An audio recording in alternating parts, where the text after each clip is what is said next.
Now you can make games, quite complex games, using Blender to Crystal Blender to Crystal Exporter, which can utilize the power of Crystalspace and Crystal Entity Layer. Not only this, but due to the extreme versatility of it, it can cater only for small, minute games, but also very large projects like MMORPGs, and there's quite a few using it. But not only that, but industrial applications, which need, I don't know, like a virtual reality environment. There's extremely varying different styles of interacting with Crystalspace as well. Not only can you use the scripting interface, which is probably the most popular among non-programmers, and do simple things, but you can get your hands really dirty because there's enough hooks in the application interface to let you do some of the core things. I don't know, you might want to speed up some drawing or whatever you might want to do. Not only this, but it's extremely diverse and feature complete. And in this, it makes it in a coherent interface which you can all use, and it will provide lots of different functions to lots of different things, but it's consistent. And all of these things, many advanced things, advanced shaders, scripting, physics, sounds, everything, lots more. Do you want me to go to the next slide? Yeah. So here's our schematic diagram. We have all these diverse libraries such as ODE and OpenGL, which use a typical C interface. And if you're a programmer, you wouldn't. They're so diverse that they're extremely different styles. It becomes really nightmare maintaining them on a project if you're making a game, or Cal 3D or Python. And it puts it in one package, a coherent package that is concurrent. So built on top of this, there is Crystal Entity Layer, which provides a concept of entities, which is a much reused game concept over and over again. So instead of you coding that logic in your game, it's ready-made for you. And this can be extended by Python scripting or XML definitions. And then the game modder or scripter, which doesn't necessarily have to be a hardcore programmer like these two, can use Cell Start, which is a really simple, like, sort of layer built on top, which allows you to interface with these two things. So you're probably wondering where Blender comes in. Well, if you see up there, Blender, through the Blender to Crystal exporter, can interface with Crystal Entity Layer to make games, or it can interface with Crystalspace directly to load levels and maps at a more base level.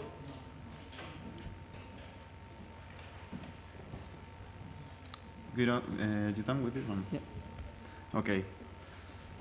So now I'm going to present the Blender to Crystal plugin a bit, so you know how it's working. As Amir said, it's capable of making just games for the Crystalspace engine that people can use in any game, or it's also capable of making like full game packages that you can run with Cell Start, which is a kind of runtime environment that can run packages.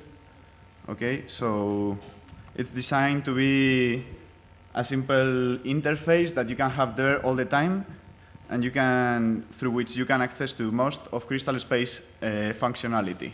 Okay, the thing is, we are using Blender as editor, but in Crystalspace there is lots of properties that's not present in Blender itself, because it's more like for real-time graphics, and also, so you have to, there's a lot of things you have to decide that you don't have to do in Blender when you are aiming for render, okay? Because you need to see, you can help the engine decide whether to call some objects easier or whether some object is static, and you can like decide lots of things that help to speed up your game. So you can make really greater games by using the interface and all these properties. And there's also a lot of functionality in Crystalspace and Crystal Entity Layer that is just not in a rendering engine or rendering program like Blender. So we made this interface. Okay, I'm going to show it a moment.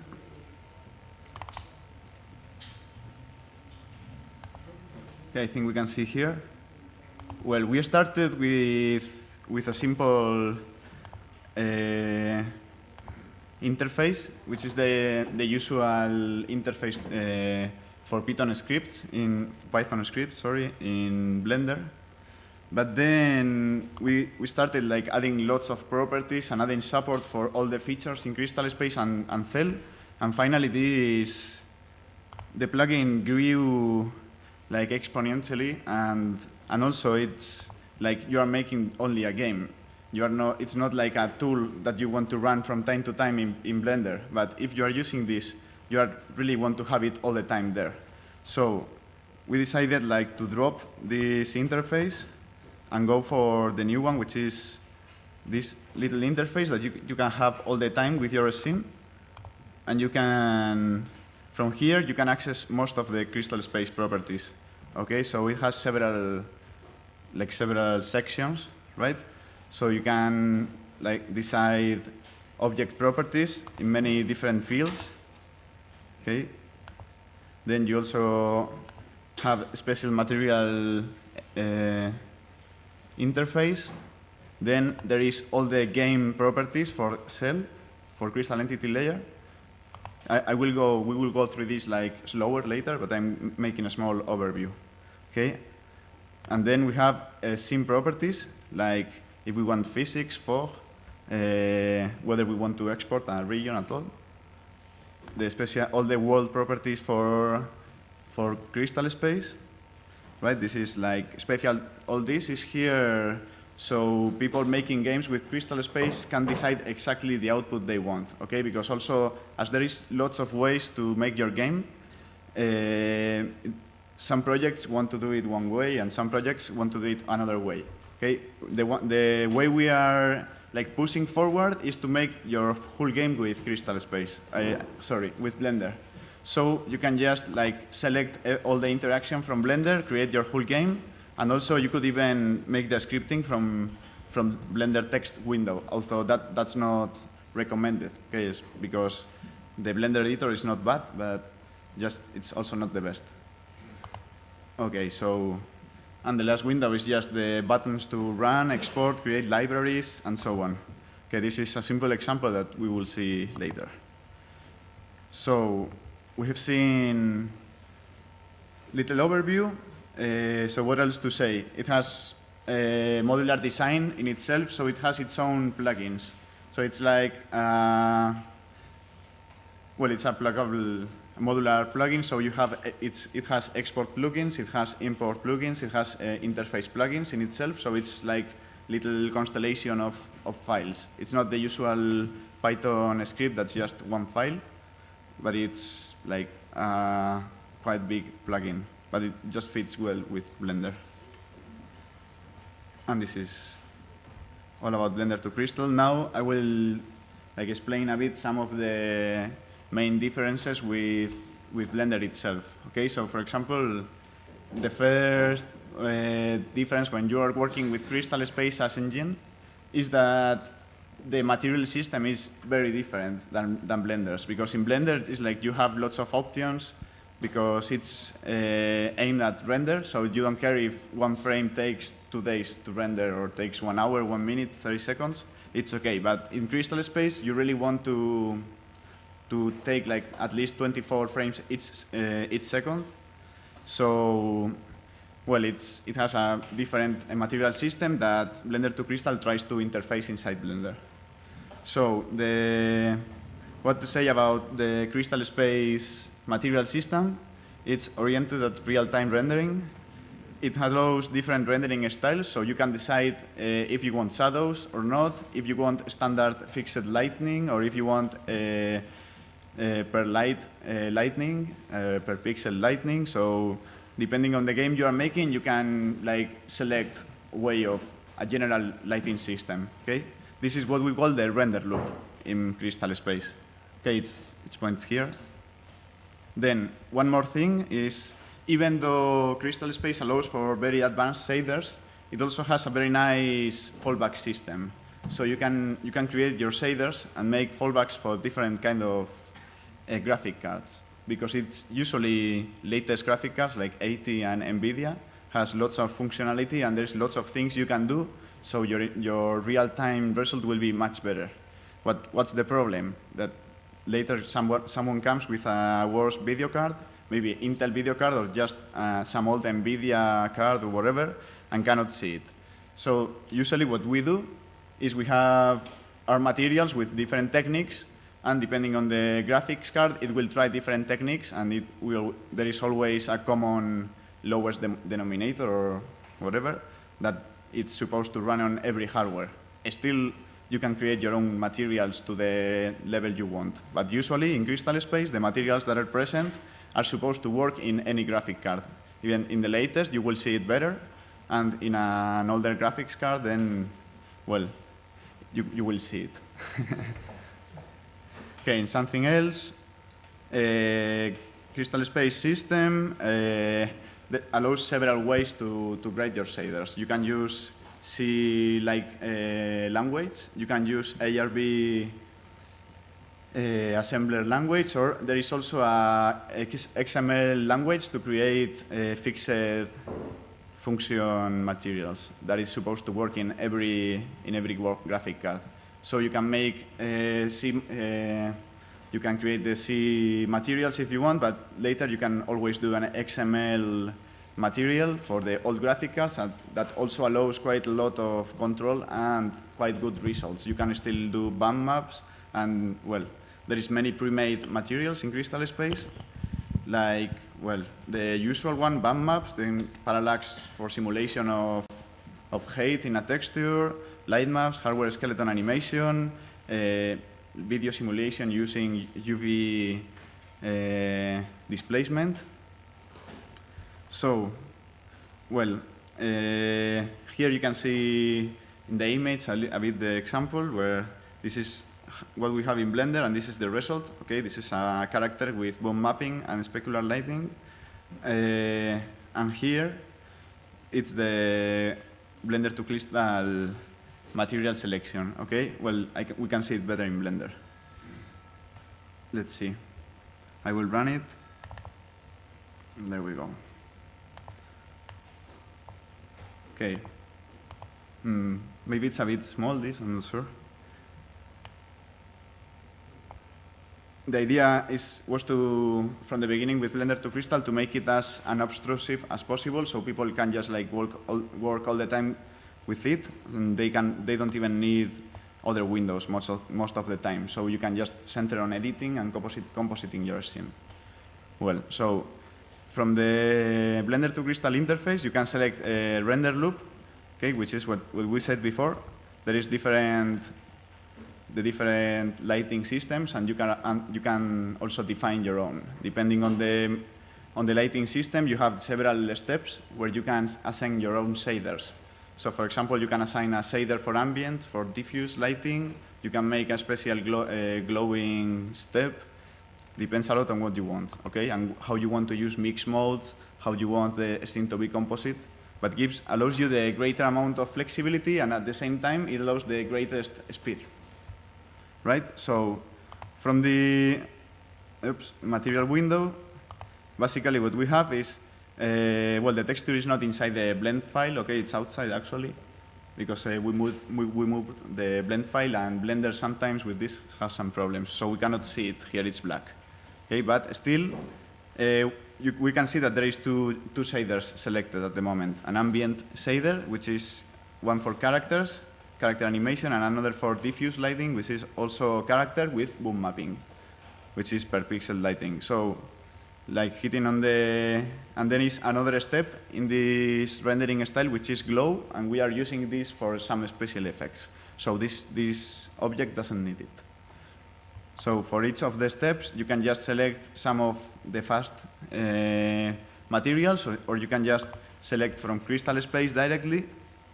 Okay, so this is many of the shaders currently in Crystalspace. Well, there is a problem with the Blender selector here because there's too many materials, and this pop-up is not able to cope with this. But that's like a small limitation. You can also write your own custom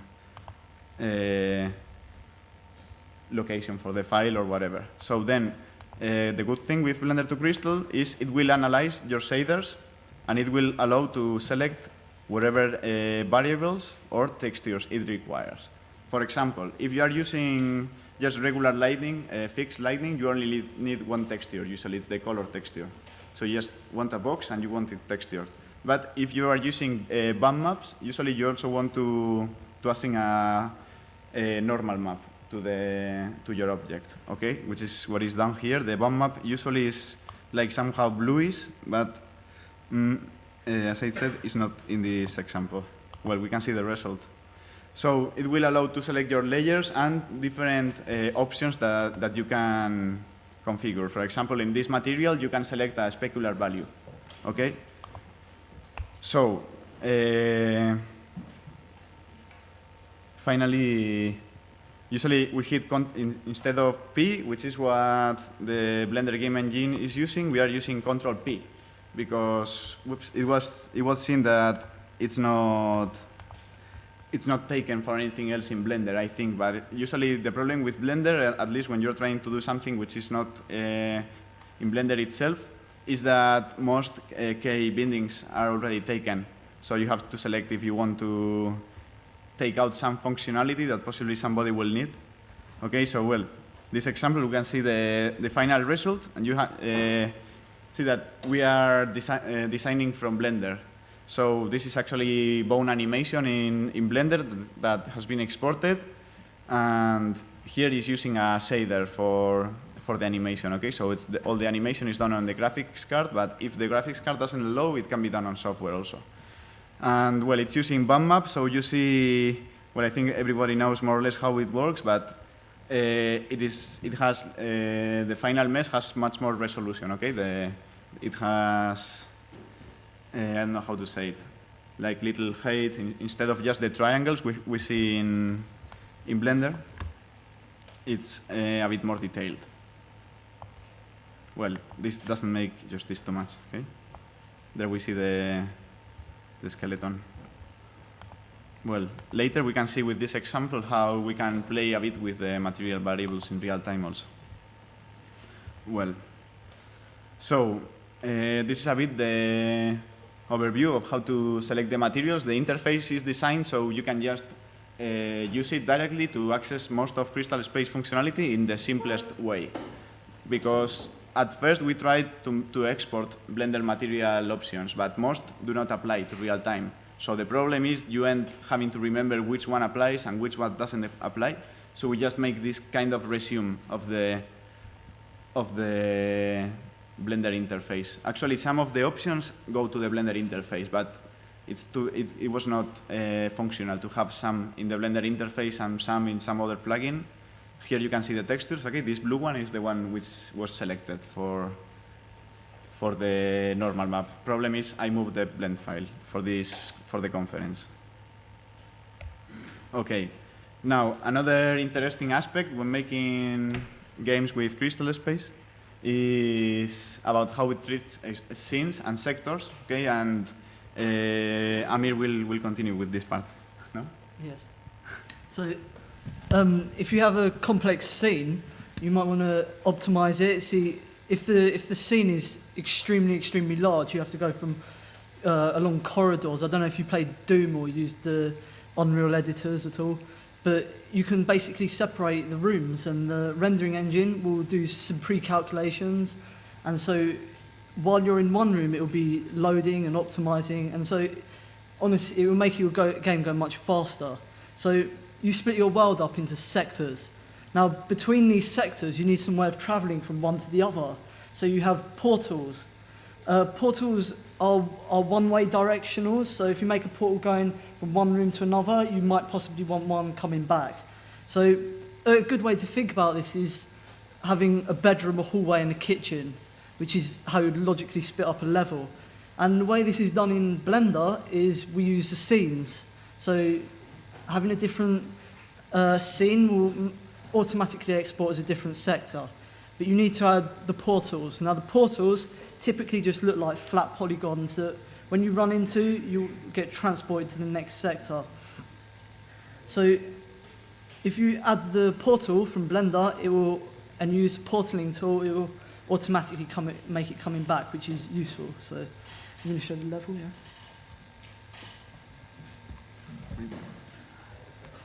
Yeah.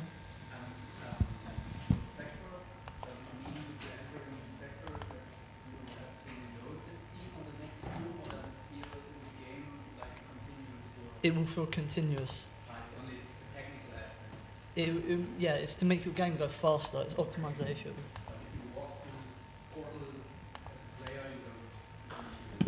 Yeah, look, if I show. Okay.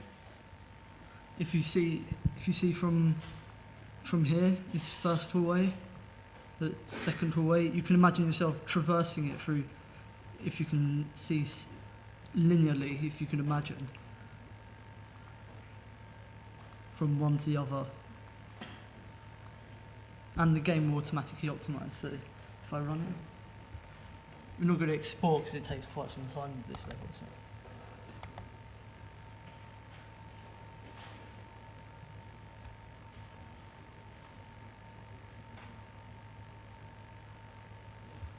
So now if you see I'm going along the corridors, all those portals are now continuously interpolating between the various sectors. See, this is the end of the maps, and see, I go down the other side of the hallway.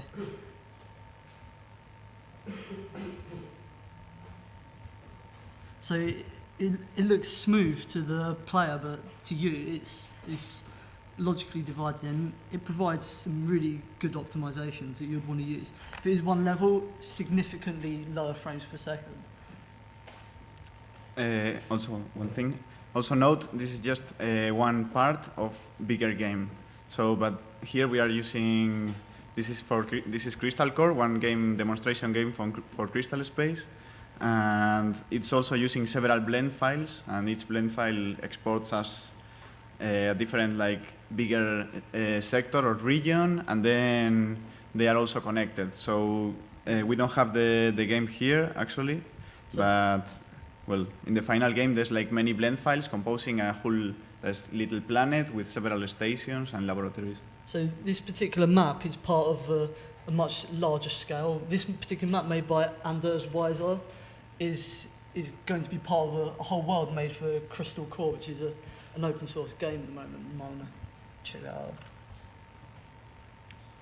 It shows some very nice, if you look at the floor, you can see parallax, and on the sides various shaders and for smoke and the various lighting effects. Also, if you look at the shadows, they're dynamic.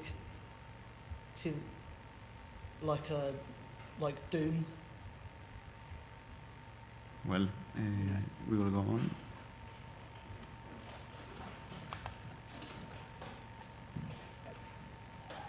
Go to the next one.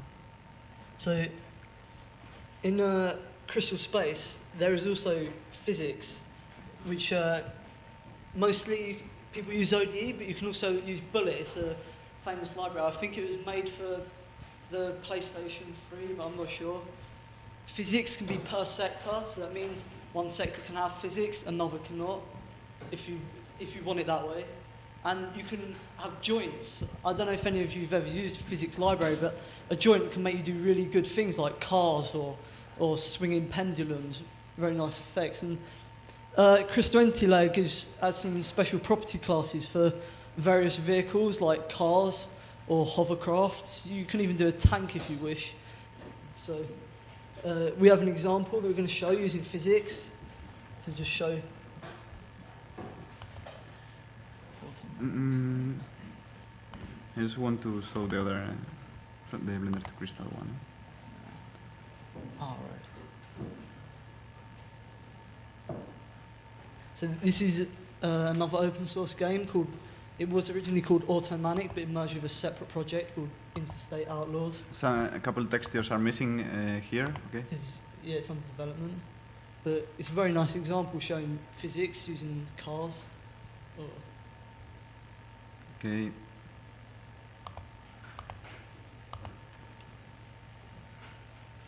So also we can use Blender to design the cars, or we can, as well as the maps. Okay, here's little. So if you see the cars using their wheels and see proper physics object, don't know if Pablo wants to smash into the wall to show. Where is the other ones? I know, I think you chose the wrong map. So Well, this is just yeah. there you go. A So little game which is being done like somehow mix of Carmageddon and something else, and soon we will be able to play this networked. If you look and at well, top, it's taking damage. for now, yeah, the enemies are a bit stupid, but well, this game is also purely scripted. Okay, it's like we were saying of the different ways to make the game. This is all Python. See, this is almost completely crystal empty layer, so it's fairly high level scripted. So I will show one thing a second, please. there's also another example using Blender to show how you can start off in Blender and just add physics objects to make a physics scene. See here, it's got various objects. The floor is static, so that means it won't move when something bounces against it. It's like this floor. But those balls are dynamic objects, which means that they will bounce and roll against each other. So if you run it, see, That's not horrible. You see, there is all the physics properties can be selected also from here. So without needing to modify the Blender interface, really, we just keep giving access to all the things that we need for making the games. Also, parenting, when you are treating physics objects, is treated automatically as joints. So to make a car, for example, you just parent the tires to the body, and you can select different kinds of colliders, mass. Well, this is mostly ODE parameters, okay, from Open Dynamics Engine. And as well as any other example, you can just run it. This is a bit weird, the physics, yes? Ah, okay. Sorry. I didn't notice. Well, it's just like also not the best example in the world, and I don't know why it's sliding a bit strange. but this is made completely in Blender from scratch, so you can see. This is more a test to see that nothing breaks than real good example, but for this we saw the other one. Okay.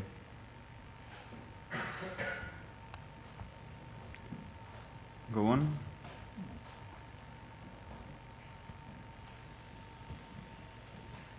Okay, now we will introduce a bit the Crystal Entity layer, because the thing with Crystalspace is it's not really a game engine. It's more like an integrated infrastructure, an API for programming games, as Amir said before. So there is all these different libraries, and we have a coherent interface to program with this.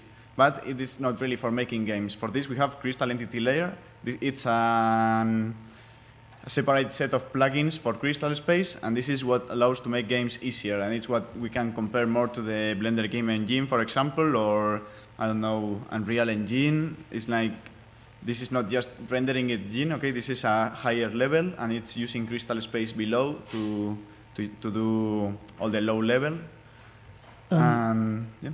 Yeah, so this is fairly graphical concepts. So I don't know if you imagine you draw those schematic diagrams of like a person and a door that opens. This is what Cell provides. Crystalspace is more for programmers.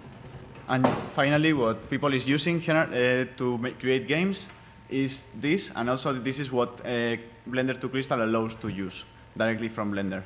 Okay, and it allows to script your games in Python or in XML, and this is what we are doing also from Blender to Crystal, and has like many special plugins for different camera modes, like cars, hovercars, like we said. And very special is we have one runtime called Cell Start. For now, it's compiled for Windows or Linux, but it should work in Mac OS X, but nobody did it yet. So usually with Blender, you just create these packages, which is somehow like SWF for Flash or something like this. It's just a package where your whole game and all the scripts and all the data, textures, and well, everything is there. And you just need this package, and you can run it from everywhere. Okay, including, well, when Cell Start is done as web plugin, then we can run from the examples from web, and otherwise you just need to send this. I can make my game on Windows and send it to people on Linux. They just need to click on it and it can run. Okay, so most of the examples we are seeing here, this is Linux, but the result, which is the game that it's shown, I can send to someone on Windows and he can see the same thing. Okay, so how is interaction done with Blender to Crystal and Crystal Entity Layer? Okay, the first concept is called behaviors, and this is just scripts that we can assign to any object. So you see here this is where in the Blender interface we can select the script. The idea is every object can have one such a script, and with this script we make the high-level control for this object or entity. Also, from the script, it's possible to control many other objects. So if you want, you can only control the own entity, or you can control the whole game from one script. If you want, although it's not the idea. The idea is you have the scripts, and you can easily assign to any of the different objects in Blender. So, as said, they can be programmed in Python or XML, although we could use other scripting languages, but nobody has worked on this. But everything is generated, all the bindings, so we could generate as easily for C, C-Dash or Java, Perl, Ruby, okay? They are easy to reuse because you have one behavior for an actor where your actor automatically syncs animations or maybe allows to change camera, and I can just take it and put it in any object. Okay, I can make a new game. I just take the behaviors I have from the last game, and I can, like clicking, I already have a lot of stuff done. Also, it's very easy to create a library with lots of behaviors. We already have many such behaviors that allow to do the interaction. So I will show a bit. Okay, let me continue with this, and later we can mention that. So I will show how we select the behavior. Okay, first, well, this is something in Blender to Crystal. Let's see. We have to select that the object is an entity. Okay? It's not really required by the system, but it's the hint to Blender to Crystal that we can use lots of game engine stuff. You see, lots of new icons appear here. So once it's an entity, we can select any of the provided behaviors. All these are already in Blender to Crystal, and it's very easy to make new ones based on this. All these are Python. Blender to Crystal uses Python as default because it's like the most parallel with Blender, and also it's more powerful for making games than the entity layer XML language. Only it's not as secure if you want to make embedded applications. So we can just assign actor behavior to this, and we can assign another a behavior that allows to control the material. Okay, so as a simple example, and okay, this is the example from before. I'm now running. Oh, okay, I forgot one thing. Hold on. Why? Yes, if someone can move this a bit to the right, because I don't notice when I'm looking, and it would be very nice. Do you mean this? Yes, who has the projector controls? You do. Okay, well, please.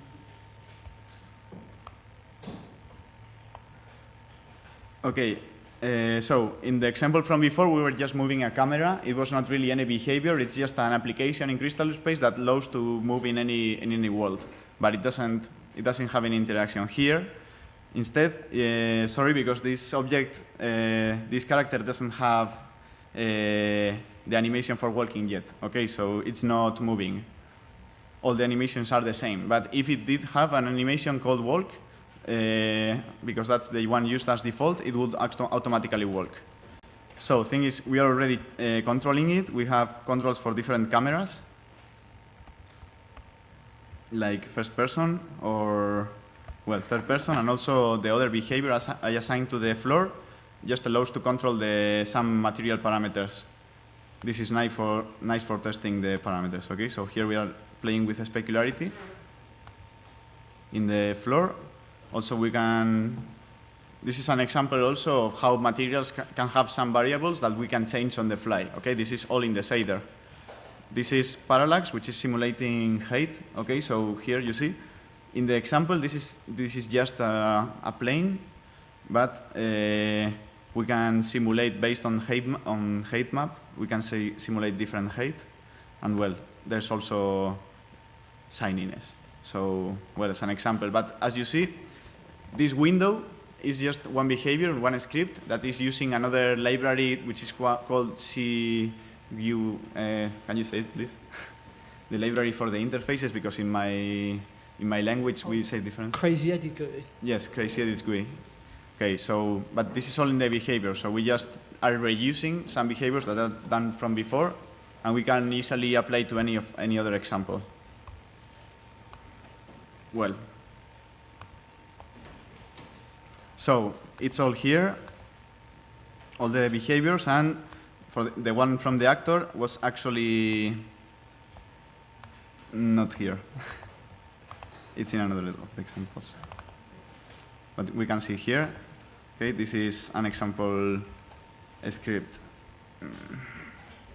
Yeah, the same. Can you?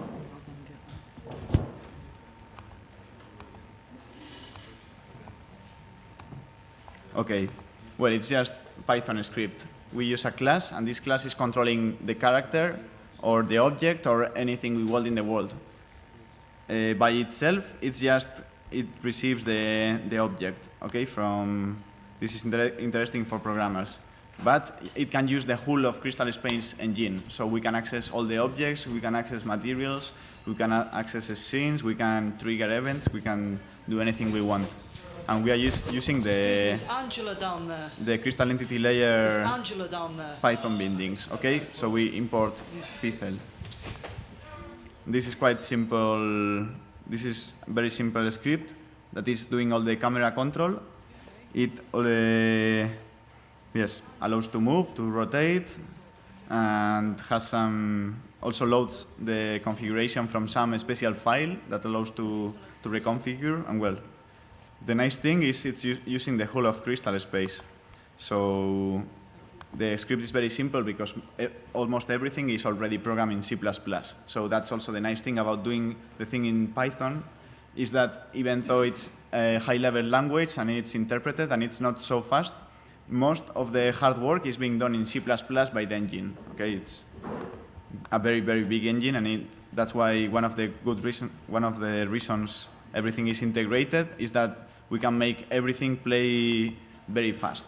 And then from Python, we just need to trigger the logic. So this would be the behaviors.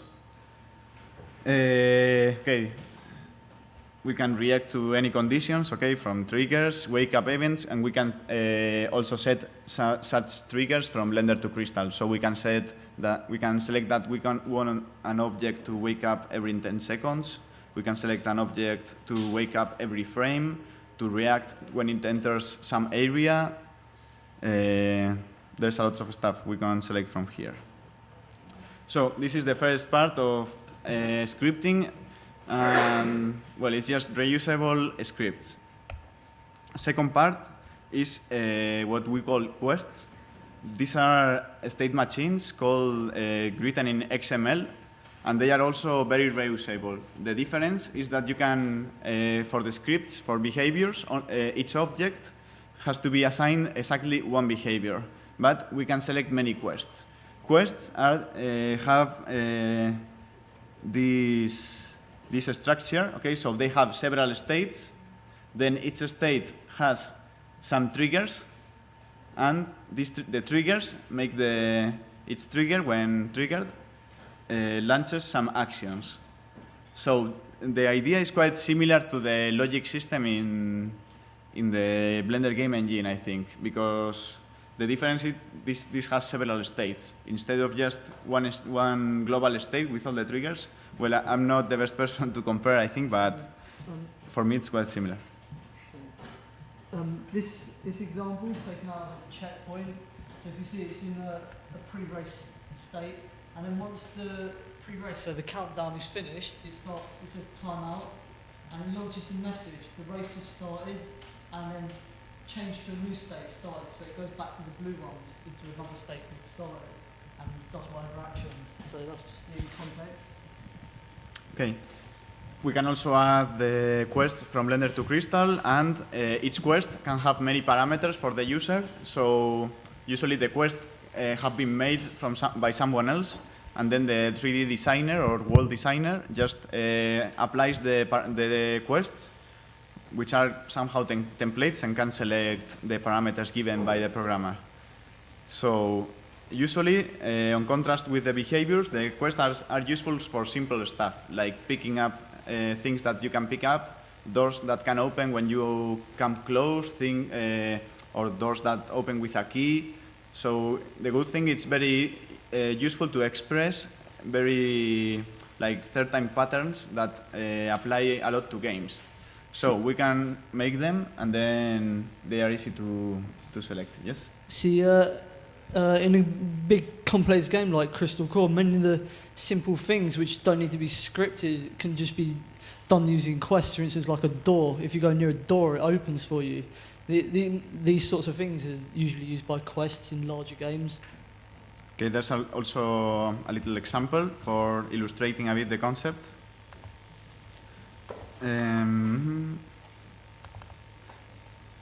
This one from before. Okay, this one already has a little setup. This example, and we're going to add one more thing.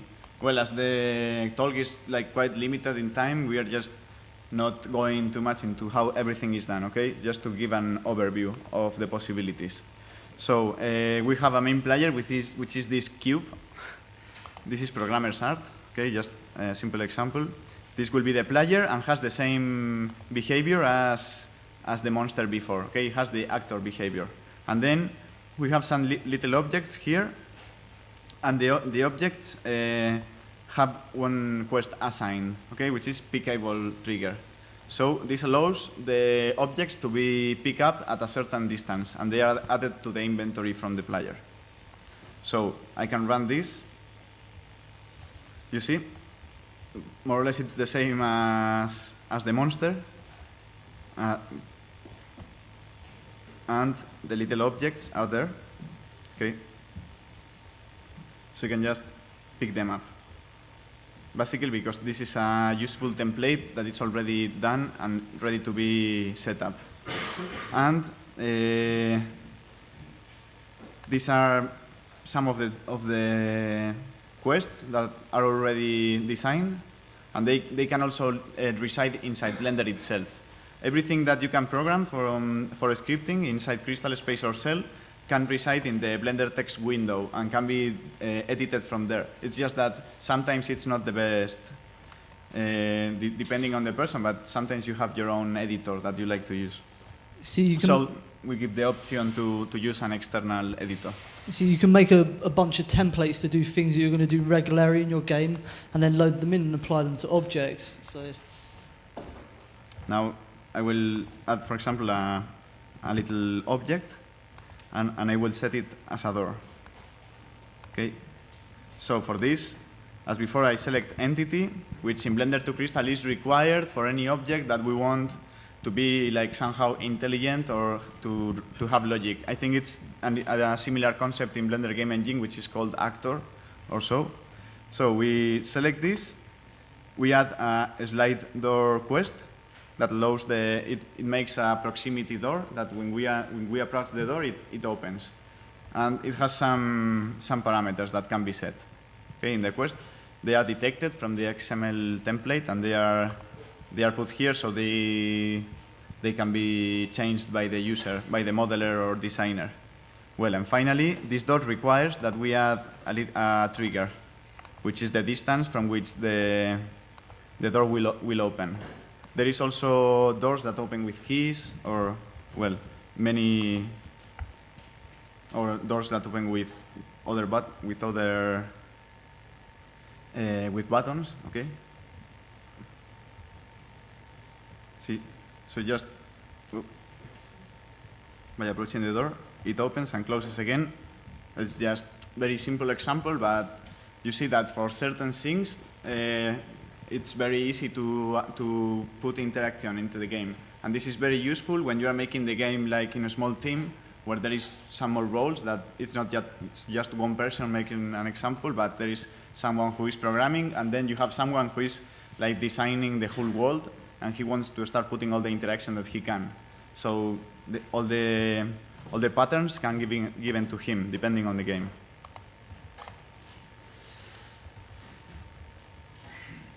Yes? Well, we already seen a behavior example, and the quest, you can see they more or less look like this. The idea would be also to make a little node editor for designing these quests, but regrettably it's not ready yet, so we don't have it. But soon we hope to make something similar, so we will give more controls to the modeler. Okay, and well, more or less we finished with this overview. And now we are talking a bit about like what's the plans for the future with all these tools. Right now, what we really have is a very nice well, not very nice, but very extensive interface inside Blender that allows people to really make different lots of different games and especially control very nicely the result in Crystalspace. That's what allows to see the like results like the game from Chotic we saw before. Okay, this was really not possible with just an exporter with that you hit export and exports from Blender. You really need another interface. I mean, the whole way, okay? Because it has lots of different materials, very precisely defined with parallax, with their specularity.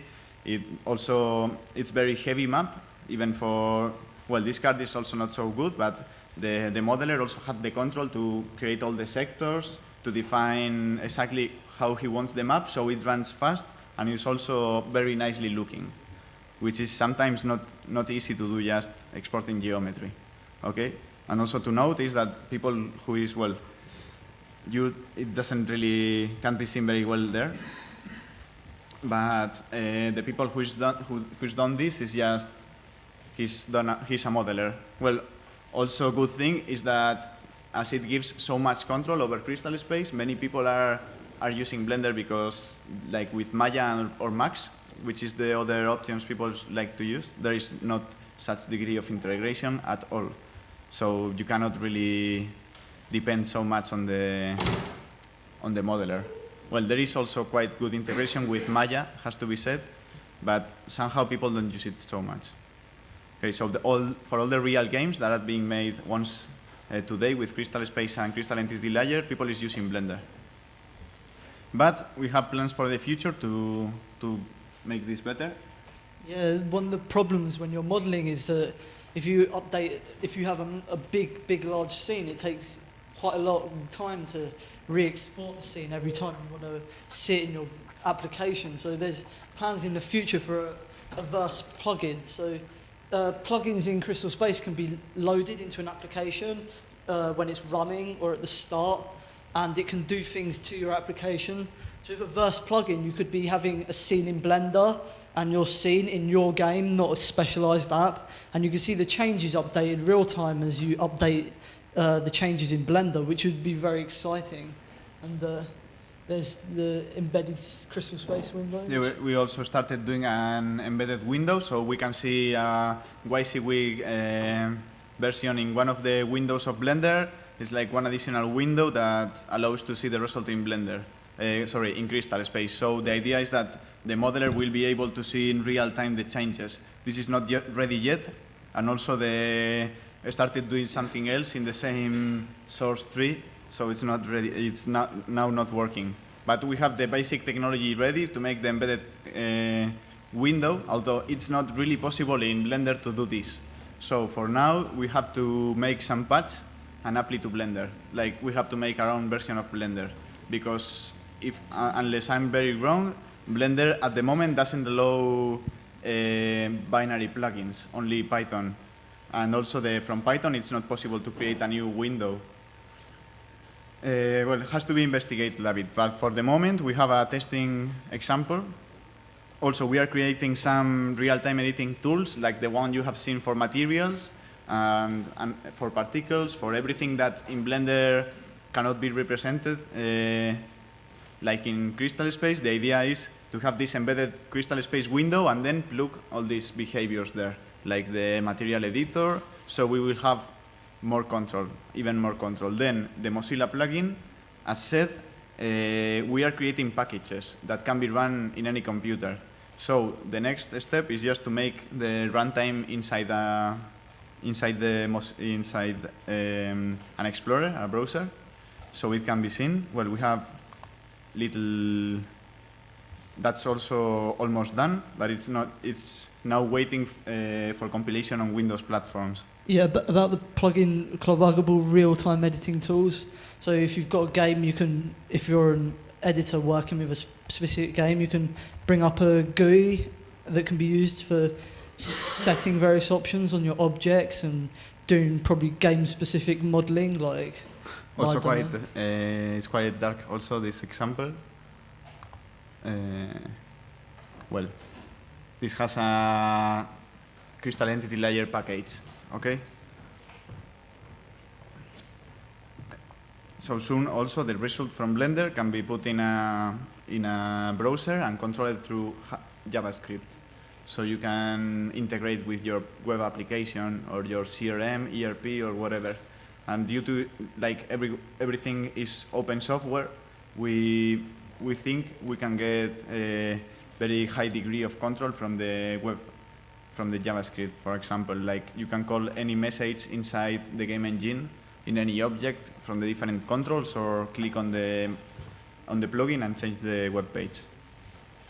Okay, and then also the idea would be like to be backwards compatible with the Blender game engine, because even if it's somehow more limited, we know there's like many people using it, and we would like these examples to run, but they don't transform one-to-one to crystal entity layer. So it really requires quite some thinking, okay, to transform the game engine node editor inside quests and behaviors. Do you want to say something, Amir? Yes, and now we're going to show also one example from a game, and Amir is going to comment. Yeah, this is going to be an example of how a crystal entity layer is used in a more complex environment. I'm going to show a game. So. Or do you want to show first the Blender scene? First the game, I'll and show then the game first. Yeah. Okay. So yeah, this is just a menu screen.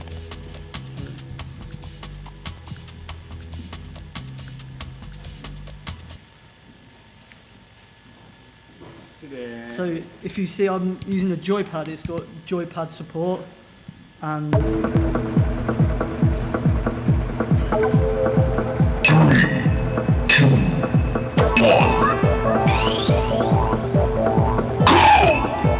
if you see the joysticks,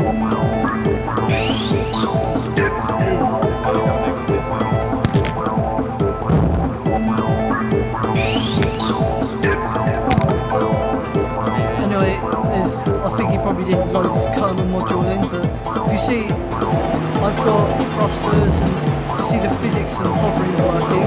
There's some other features, but I don't really know the keyboard ones for various things like sliding and braking.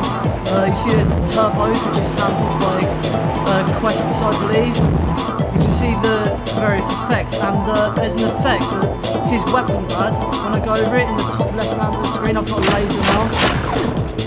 So if I race it,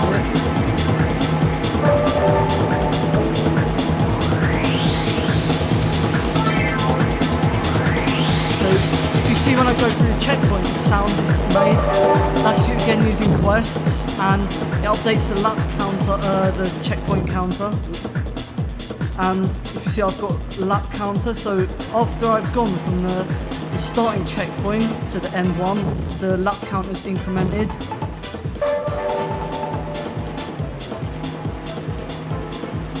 See, this level was made completely in Blender, so can show you.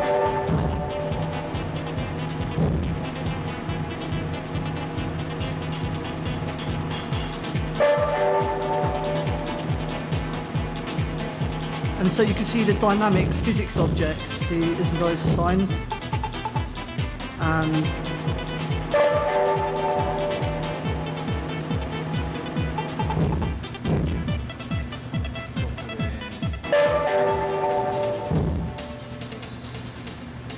keep pressing the buttons. And you see these dynamics objects, they're also shootable. So I can get them out.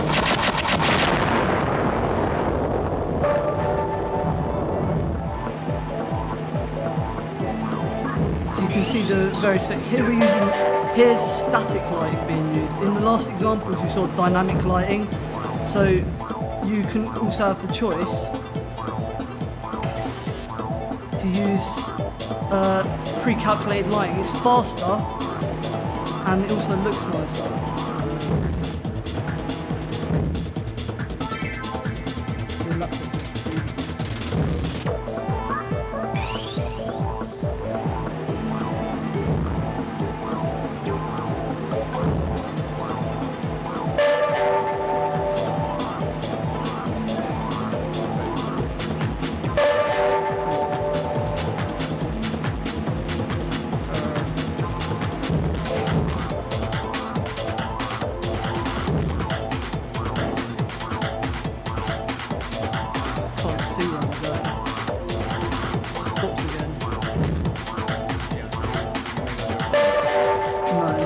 See this ramp is another.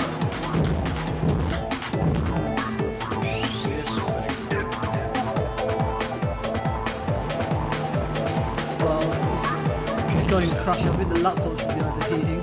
But I just want to show this ramp quickly. Laptop seems to be having problems, but maybe if I can show you this ramp. You see, this ramp's a static object, which is, unlike the terrain, it's a mesh collider, and you can see transparency effects here. See, if I can die, then I can perhaps show you.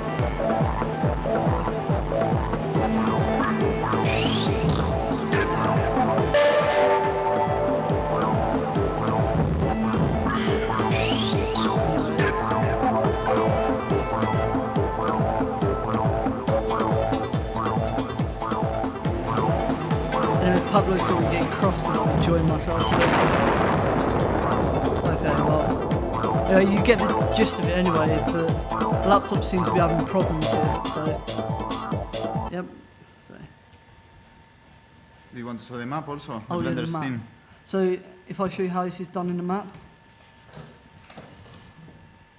See, you can see, here's our terrain, which when I fly on the terrain, you can see static physics objects. You can see the parameters that I put in here.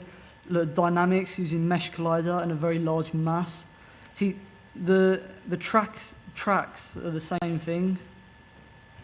If you look at the parameters, so these objects don't move when they're hit. You can also see examples of lighting. Usually don't set parameters on lighting because the exporter can handle that efficiently itself. See, if it will use these parameters that I put in here. Then if I look at these sign objects, now and right click on them, it should say dynamic physics object, but it's probably because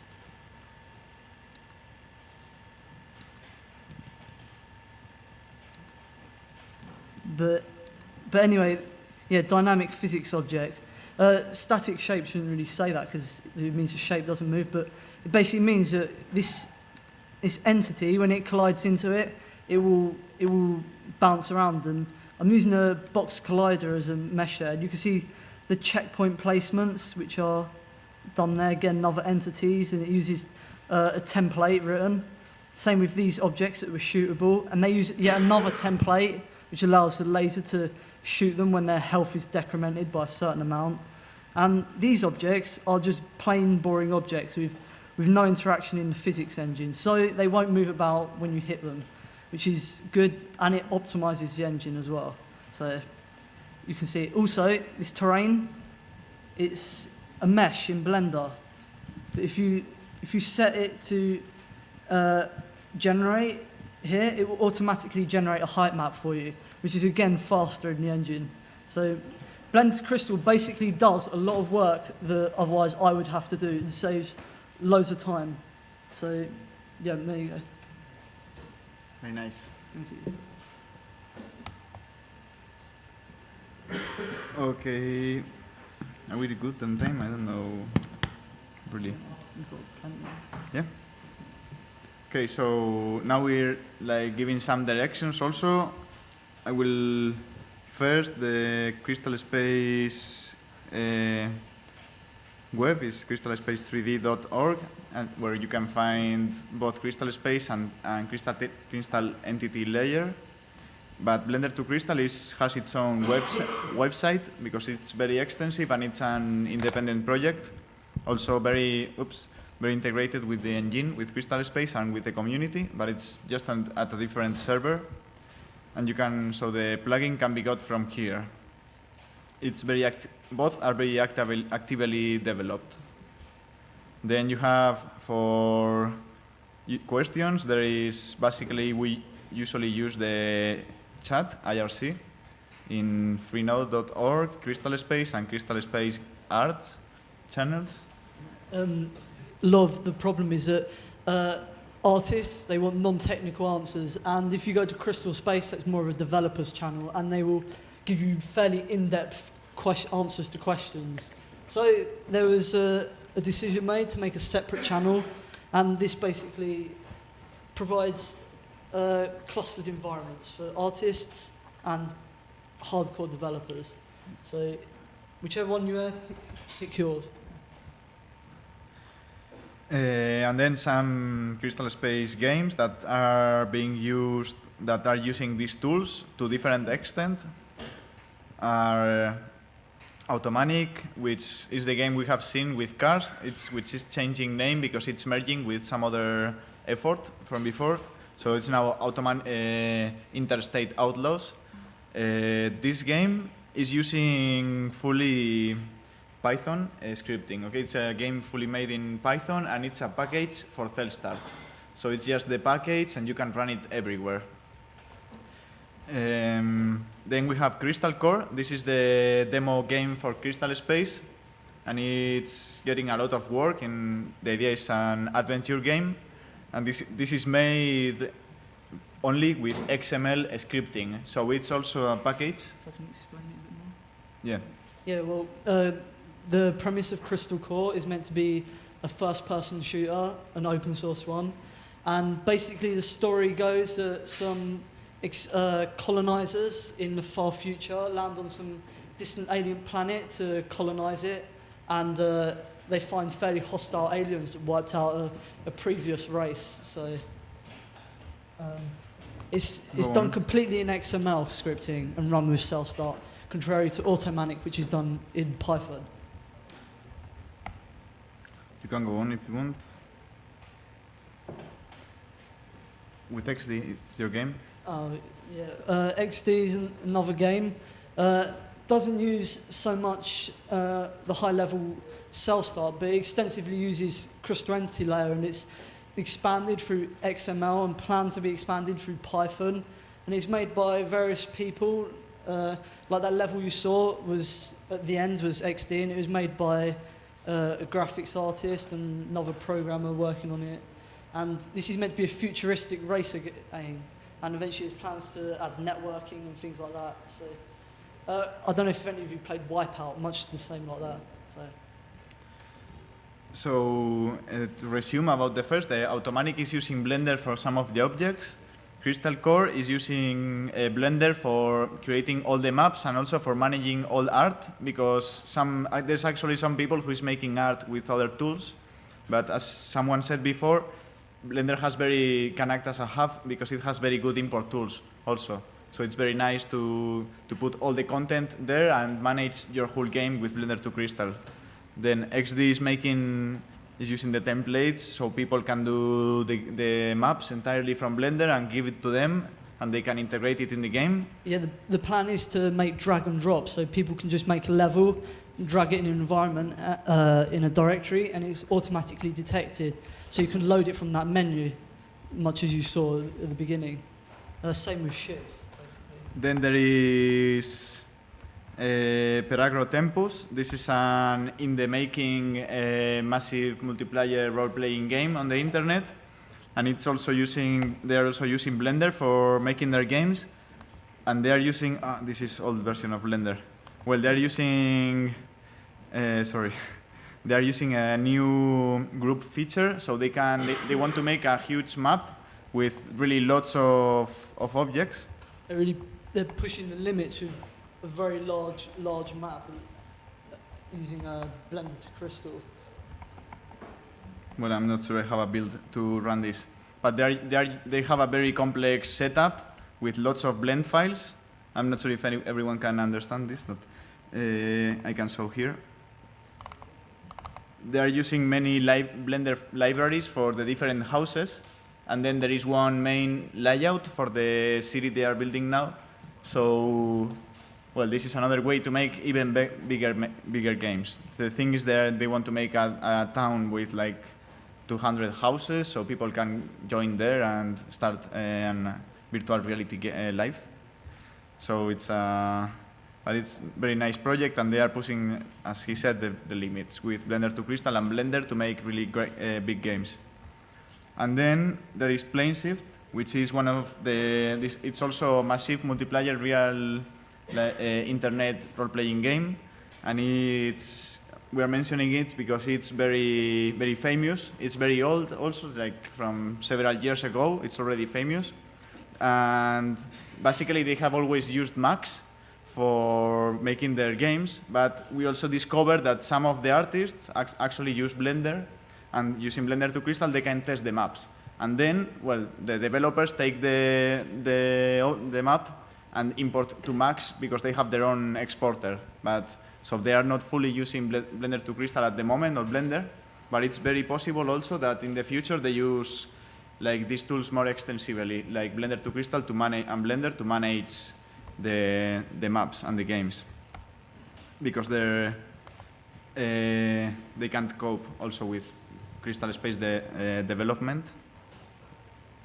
Well, and I think this is it, yes? Yep. So now if anybody has any questions, or otherwise we can just finish. Yes, sir. When you export to your engine, is that a full you said there's a full self-contained file that you export? Yes. And then you start as a standalone application, or is there a server going on? No, there's a standalone application. Standalone. So each time that you export, you have a fresh program running it. Yeah, yeah.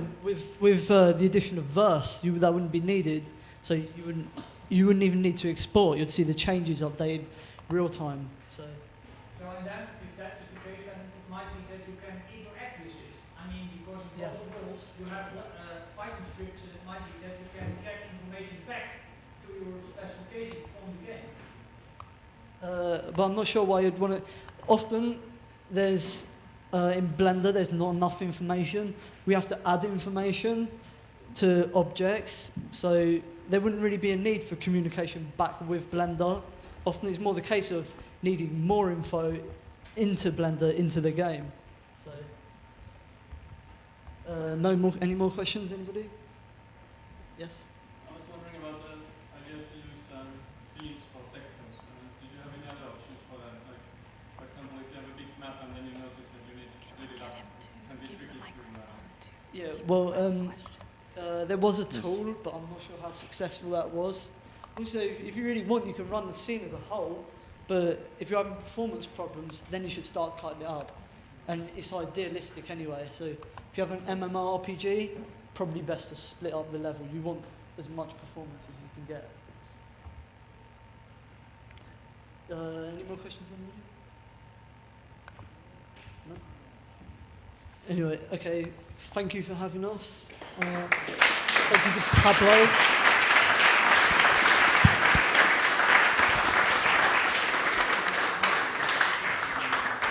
Well, okay then. We will also be around here the 2 next days in the conference, so for anyone who want to talk about anything, we will be around. Let's do it. Thanks, guys. Thank you. It was very good. You had enough time in the end. Yes, finally. Yeah. We were not sure, and finally, Fine. did we have many time Yeah. left already, or No, you're exactly on time. because- Hi. Yes? really?